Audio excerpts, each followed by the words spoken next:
তো ভিউয়ার্স আসসালামু আলাইকুম, কেমন আছেন আপনারা সবাই? তো দেখুন ভিউয়ার্স, আজকে আমি টমেটো সস তৈরি করব। তো বাজার থেকে আমি 5 কেজি টমেটো কিনে নিয়ে এসেছি। আর এরকম পাকা পাকা লাল লাল টমেটো হতে হবে। দেখুন টমেটোগুলো এখন আমি ধুয়ে নিচ্ছি। তো কাটার আগেই ভালোভাবে ধুয়ে নিতে হবে। তারপর দেখুন আমি পাতলা করে কেটে নিয়েছি আর ভিতরে বিচিগুলো ফেলে দিয়েছি।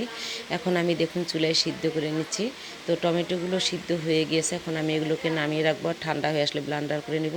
তো দেখুন ব্লান্ডার করে নিয়ে আমি সুন্দরভাবে সেঁকে নিচ্ছি। এভাবে সেঁকে নিতে হবে, কোনো যাতে দানা দানা না থাকে। তো দেখুন খুব সুন্দরভাবে টমেটোটাকে আমি সেঁকে নিচ্ছি। তো এরকম ছাঁকনি দিয়ে সেঁকে নিতে হবে। দেখুন কত সুন্দর লাগছে। আর এখন আমি 2 চামচের মতো শুকনো মরিচের গুঁড়া অ্যাড করেছি। শুকনো মরিচের গুঁড়ো আর পরিমাণ মতো লবণ দিয়েছি। শুকনো মরিচের গুঁড়াটা দিলে কালারটা সুন্দর আসে, এই জন্যই দেওয়া। সিদ্ধর সময় আমি দিইনি, অনেকে সিদ্ধর সময় দিয়ে থাকেন। এবং সিদ্ধর সময় আমি রসুন দিয়েছি, এটা দেখাতে ভুলে গিয়েছি। তো এখন আমি দেখুন গুড় দিয়েছি। গুড়টা দিলে টমেটো সসের কালারটা খুব সুন্দর আসে, তো এই জন্য গুড়টা অ্যাড করা। আর দেখুন এই ধরনের ছাঁকনি দিয়ে আপনাদেরকে ছেঁকে নিতে হবে, যাতে কোনো দানা দানা অংশ না থাকে, আমি আগেও বলেছি। তো আমি এখানে কর্নফ্লাওয়ার অ্যাড করব। তো কর্নফ্লাওয়ার আমি 2 চামচের মতো অ্যাড করব। তো দেখুন আমি স্টার কর্নফ্লাওয়ার নিয়েছি। তো এটা আমি 2 চামচ পানিতে গুলিয়ে নিয়েছি। এই পানিটার মধ্যে আমি ভিনেগার দিয়েছি, ভিনেগার দিয়ে গুলিয়ে নিয়েছি।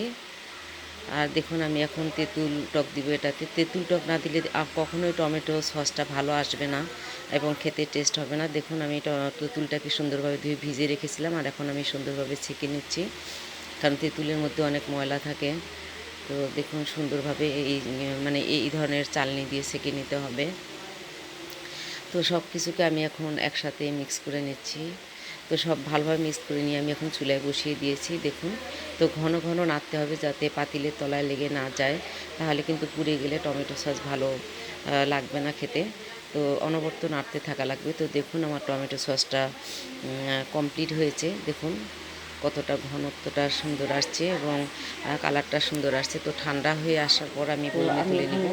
তো দেখুন ঠান্ডা হওয়ার পর টমেটো সসের কালারটা আরও কতটা সুন্দর লাগছে, এতটা লাল লাগছে যে মনে হচ্ছে আমি কোনো কালার অ্যাড করেছি। আসলে কোনো কালার অ্যাড করিনি। এরকম পাকা দেখে টমেটো নিতে হবে। আর এখন আমি টমেটো সসটা ঠান্ডা হওয়ার পর বয়মে তুলে নিয়েছি। দেখুন তো বড় একটা বয়মের মধ্যে 1 বয়ম হয়েছে। এখানে প্রায় 3 কেজি টমেটো দিয়ে আমি সসটা তৈরি করেছি। তো